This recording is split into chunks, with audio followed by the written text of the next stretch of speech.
guys, welcome back to Manic Monday, Season 2, Episode 2. I'm going to go ahead and get started on the relationship storyline that seems to be never ending with me.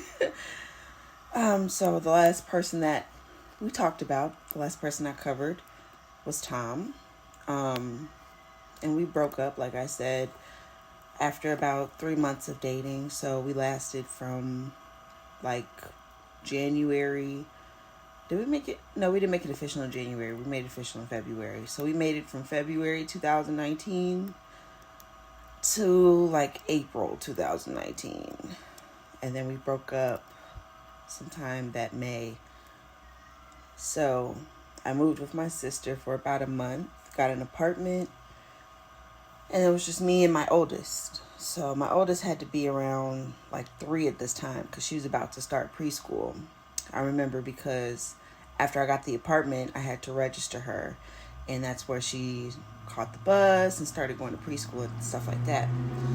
So, after Tom, I was kind of like burnt out on relationships. Like I knew I wasn't looking for another one. So I would entertain guys. I would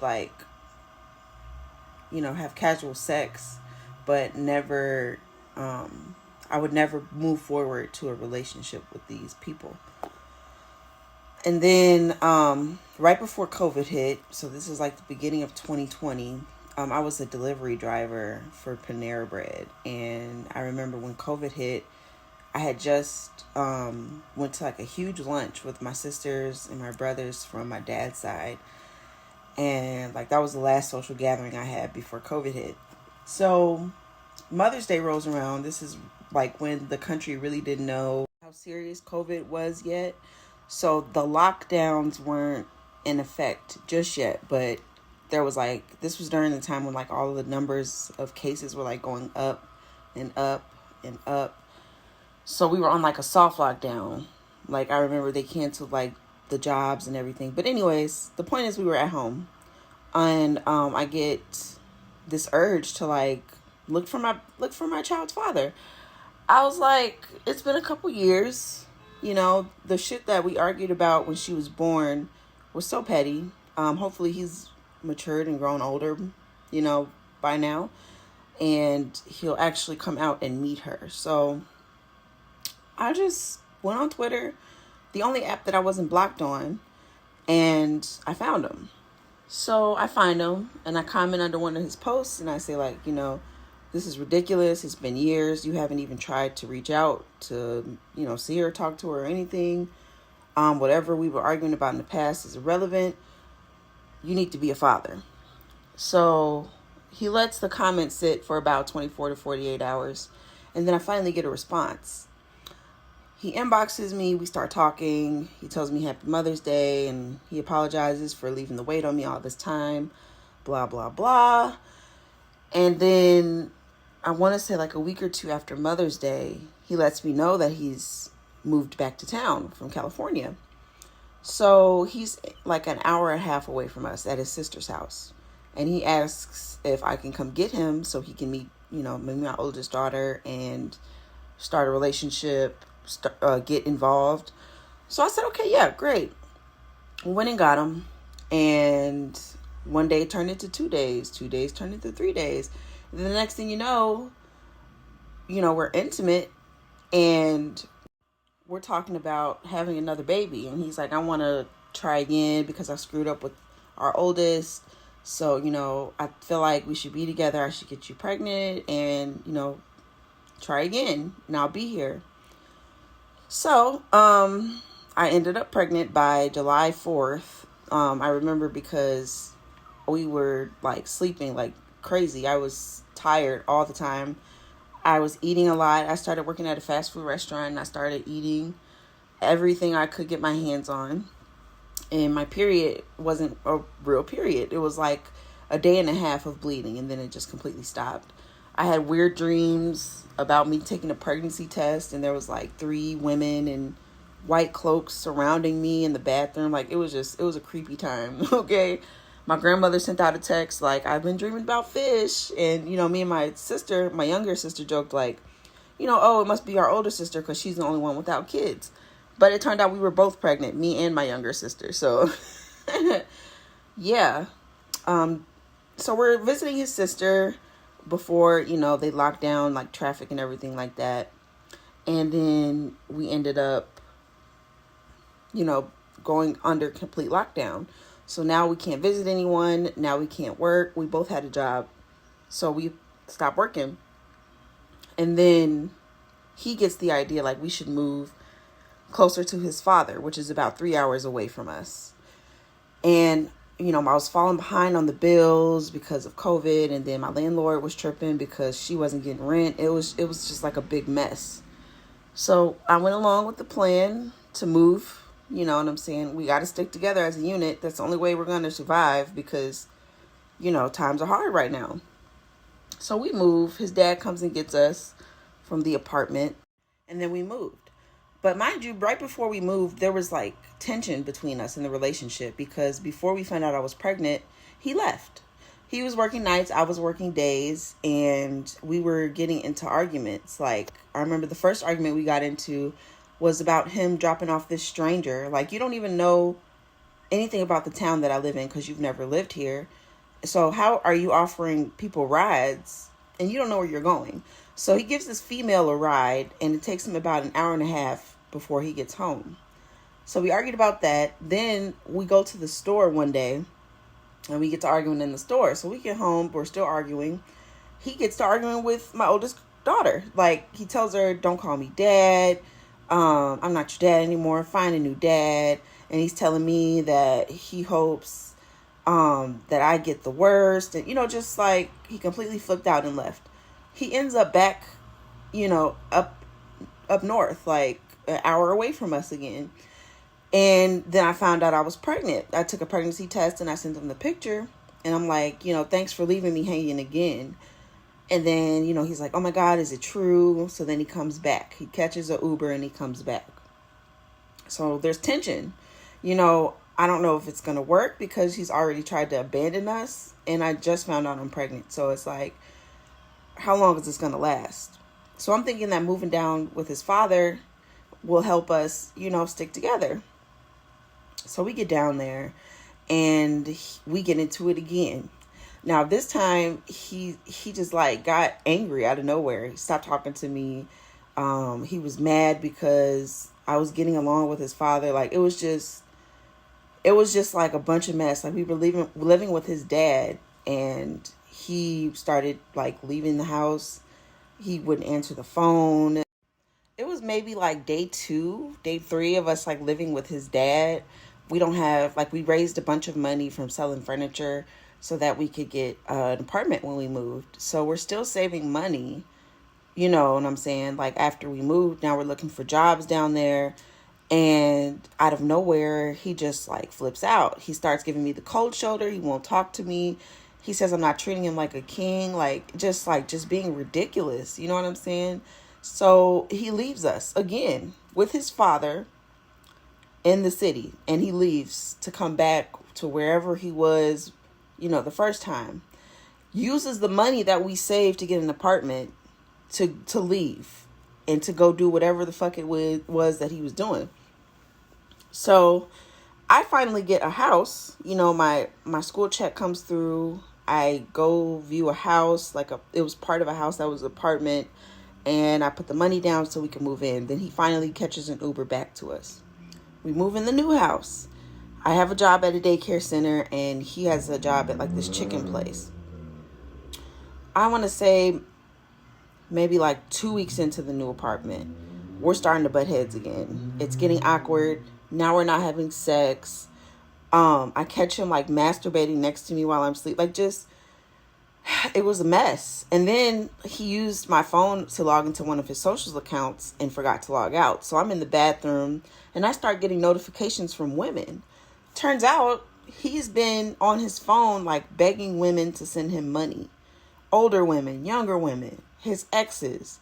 He's complaining about how he's not happy. He's making it seem like he's living alone. Like he's asking them for money for the house, but he's not mentioning that, oh, I live with my baby mama and my daughter. He making it seem like it's just him. So we argue about that. And then maybe like 2 or 3 days go by. And these are like explosive arguments we're having. This is not like we argue for 5 minutes and then it's over. It's like, no, like every time we got into it, it was, oh, I'm going to leave. Oh, I'm going to leave. You know what I'm saying? So one day, I wake up, I'm thinking everything's cool. He leaves the house, doesn't say anything to me. We haven't had sex. He goes on a walk and he's listening to music. Then he comes back, still doesn't have much to say, not talking to me, just like acting like I'm not there. So then he started mumbling stuff under his breath. Like, I don't even know why I'm here. Like, just like trying to antagonize the fight. So I'm ignoring it until finally he said something like, I don't know if I want to be together with you. I don't know if I want to do this. I don't even know if I'm their father. Trying to cop out. So he gets to packing his shit. And he's like, I'm going to leave. Fuck you. Fuck this. So we get to arguing, about him leaving. And then he starts to mess with our daughter. She's in her room playing on her tablet, minding her business. He goes in there and snatches the tablet out of her hands. Starts calling both of us stupid. He says he doesn't care if I'm going to college. I'm still dumb. Like, just very, very, very much crossing the line any way he could. He went in the kitchen, pulled out a knife and tried to cut himself in front of our daughter. And then he's all in the yard arguing with me. So like our neighbors are getting concerned. They call the police. I'm trying to lock him out of the house. I'm asking the officer, is there anything we can do to get him like away? You know what I'm saying? Because he pushed me like I'm pregnant and like we're in each other's faces and he's pushing me. And I even like choked him up against the wall. So like I put my hands on him as well. So it was getting like pretty bad, Like, I'm pregnant as fuck. I should not be fighting with you. I was like 3 or 4 months pregnant at this point, which is like still, I believe it's still in the area of like, you can still have like a miscarriage.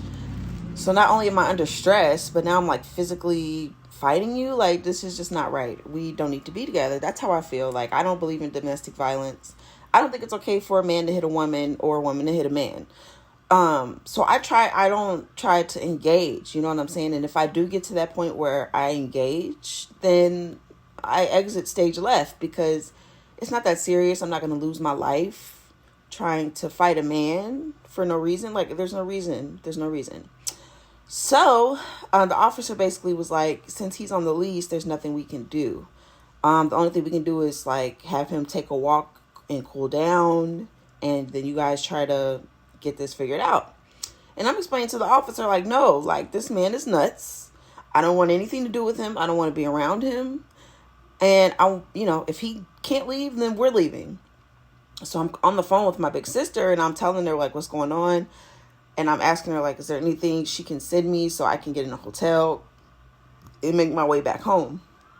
So the officer takes us, I pack up my stuff. I pack up as much as I could for my daughter. And we go to the hotel with the officer. And he starts handing me pamphlets about domestic violence. And he's like, look, to be honest with you, if you were my daughter, I would tell you to get the hell away from him. So we stayed in the hotel for about 2 days. He's like blowing up my phone. Then he has his dad calling. And I just ignore it. I'm traumatized. I'm shaken. And the fact that he would do all of that in front of our daughter, it was just too much. So I let him, whatever I left. And I just let him have the house. He was on the lease, so he's equally responsible for whatever happens. I call my stepdad. So my sister sent a little money, but she couldn't help us with like a place to stay. So I call my stepdad, and I'm like telling him the situation. I break down crying and I'm like, is there anything we can do? So his wife ends up sending us money to get a train to come back home.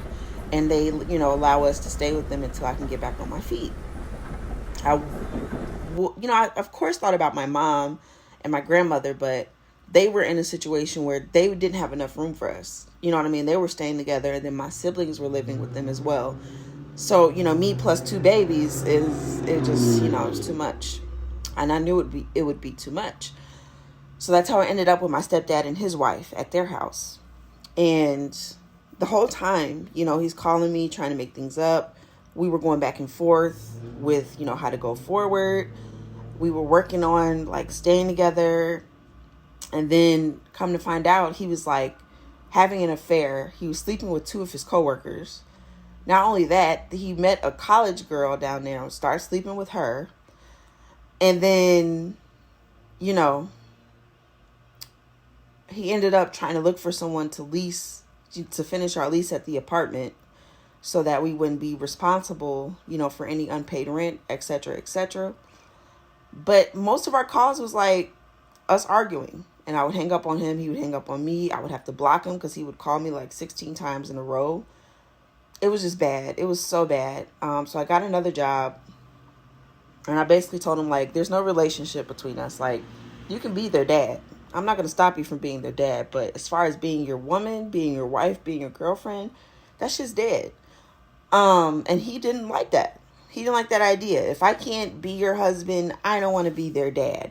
That's not how I want to raise my kids. Well, why did you treat me how you treated me if that's not how you wanted the kids to be raised? Like, it just doesn't make any sense.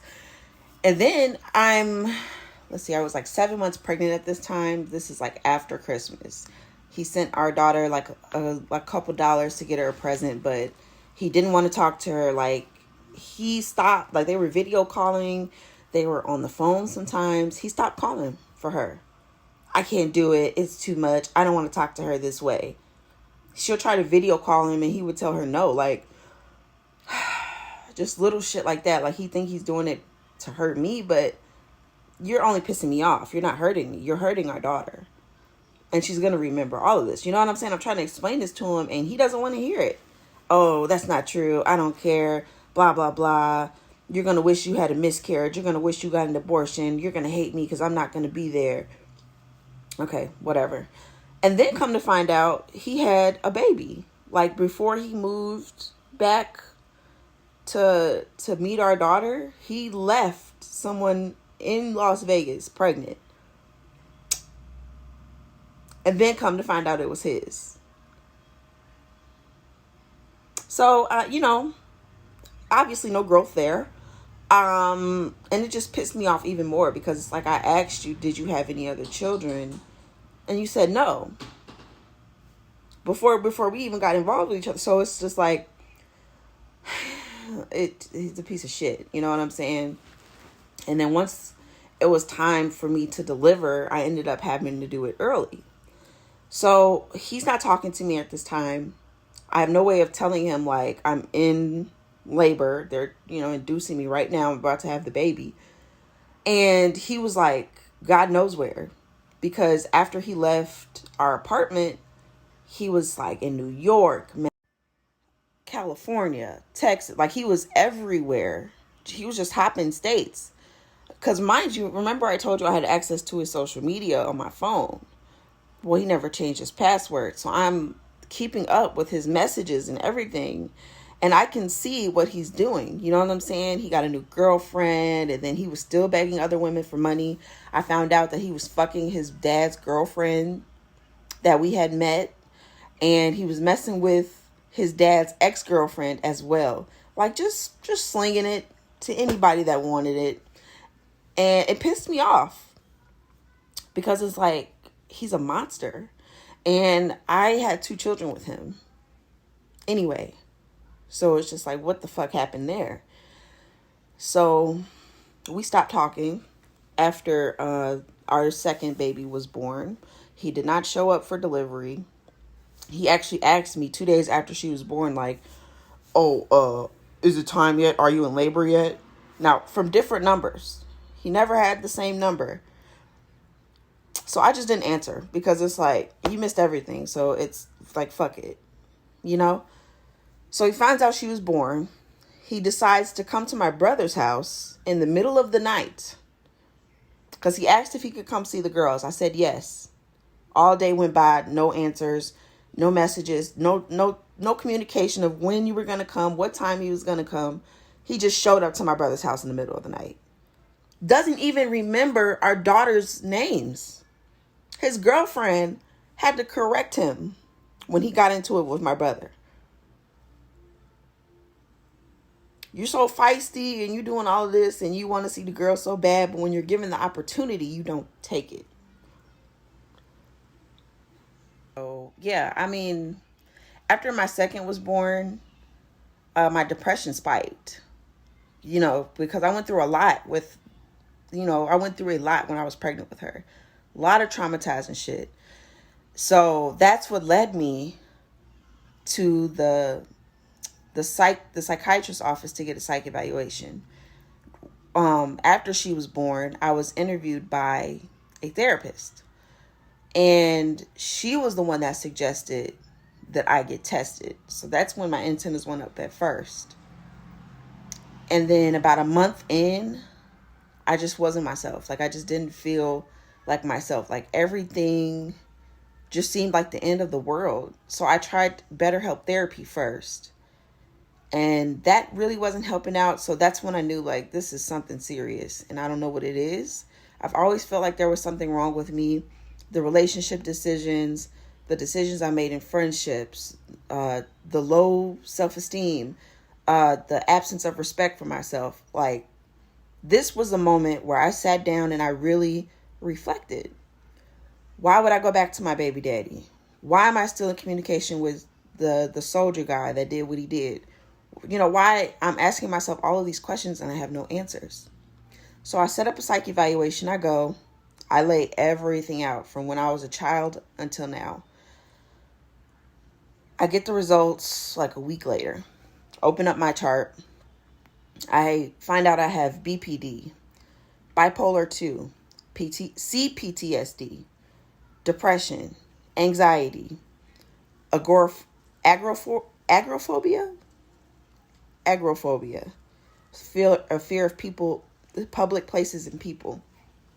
And then now, I met with my psych and I found out I also have ADHD. So, I mean, it makes so much sense, right? But after I got the diagnosis, it was like hitting a stone wall. I was very depressed when I found out. Like, I was pissed off because I felt like, damn, I knew I was right. I knew there was something wrong with me. A. B, I'm fucked up. Like, I'm really fucked up. And so I went into a super deep depression. And also during this time, the house that I'm staying in is being sold. So I'm facing another eviction. I have 2 kids now under the age of 6. Like, my entire life just spiraled. So I ended up having to move with my mom anyway, after I got the psych evaluation. And then after moving, that's going to be a whole nother episode, because there's a relationship coming up. Not really a relationship, a situationship that comes up, and it damages me physically, emotionally, and mentally. Now in the background, me and my baby daddy aren't talking anymore at this point. So I'm raising the girls on my own. And that's where I'm going to end this episode after I got my diagnosis. I didn't know what to do. The therapist office was full. The psychiatrist's office had a 3-month wait list. I pretty much felt like I was fucked. So, thanks for tuning in, though. Thanks for stopping by to watch episode 2. Stay tuned for episode 3. Bye.